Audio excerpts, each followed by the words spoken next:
big, dumb, boring journey. Big, bold, beautiful journey, I guess. Um, Finally got the chance to watch this one.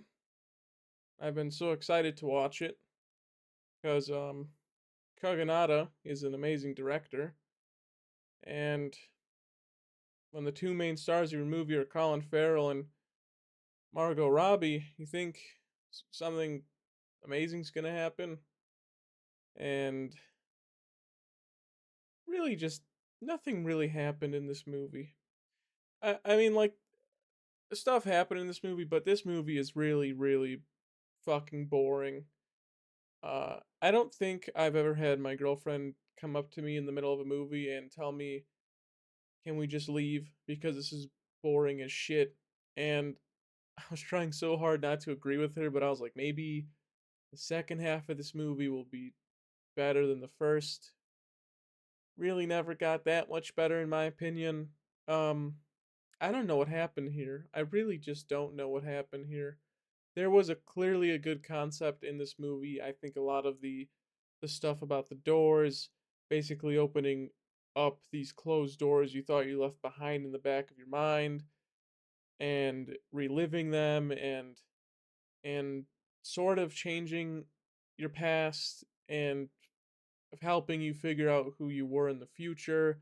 It was a really cool idea, but unfortunately the shoved in relationship between Colin Farrell and Margot Robbie just does not work in the slightest, and it's unfortunate. I think these are both amazing actors, so what went wrong? Why couldn't these two feel like they were in love with each other or had anything in common or anything? I understand not every relationship starts off as you have everything in common, but they don't have anything in common. And you'd think some of these doors they're going through would make them feel like there's some sort of meeting ground here, but they're both kind of just awful people, and the movie wants us to want them to be together.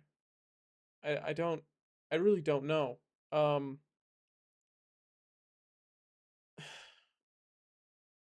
I really don't know what was up with this movie.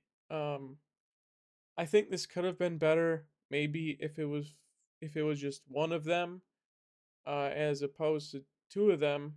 But the road trip idea and the omnipresent GPS machine was a fine idea. It just didn't work out at all in the end.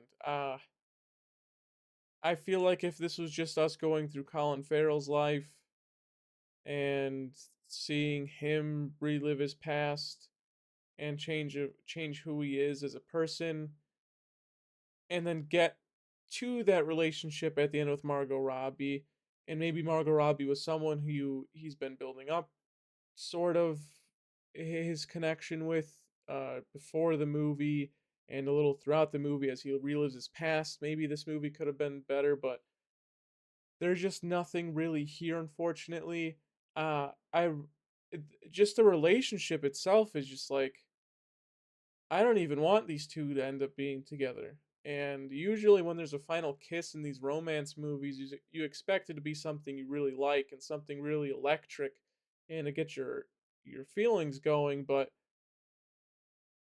before they meet up again at the end of the movie at um, Colin Farrell's place, and Margot Robbie takes the car back to his place, I really didn't care if they got together.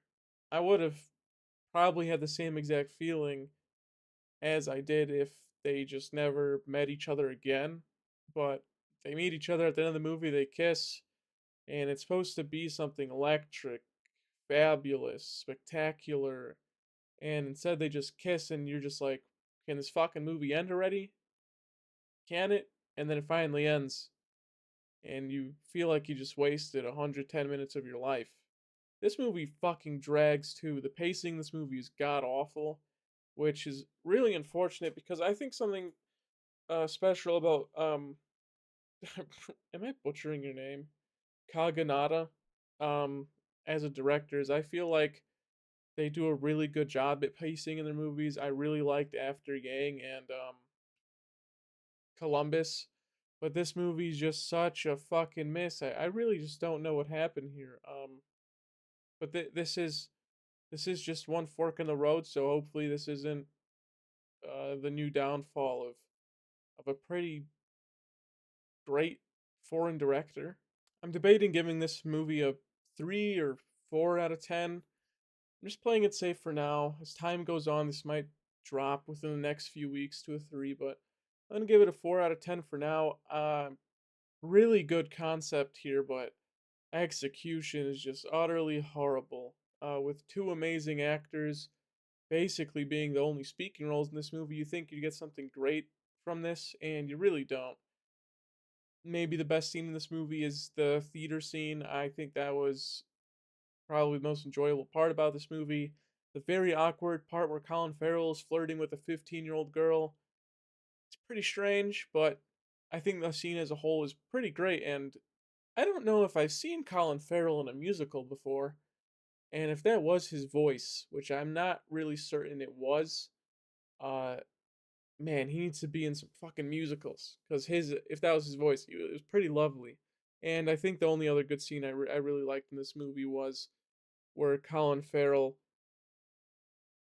goes through the door and is sort of cosplaying himself as his dad and talking to his younger self. I thought that's what this movie should have been. It should have been more of a reflection of who he is, and we get to know more about these guys, and or just Colin Farrell rather. I really didn't care if Margot Robbie got more screen time or not, or maybe give Margot Robbie the movie and make Colin Farrell the love interest that's put to the side. Either or, I think it should have been one of them two because that scene alone was great, and I think the Margot Robbie scene with her mother is great. But together, I just really didn't care. So, Big Bold Beautiful Journey, very big disappointment. If you haven't seen it, go check it out and find your own thoughts on this movie because some people think this is amazing. I just don't see it.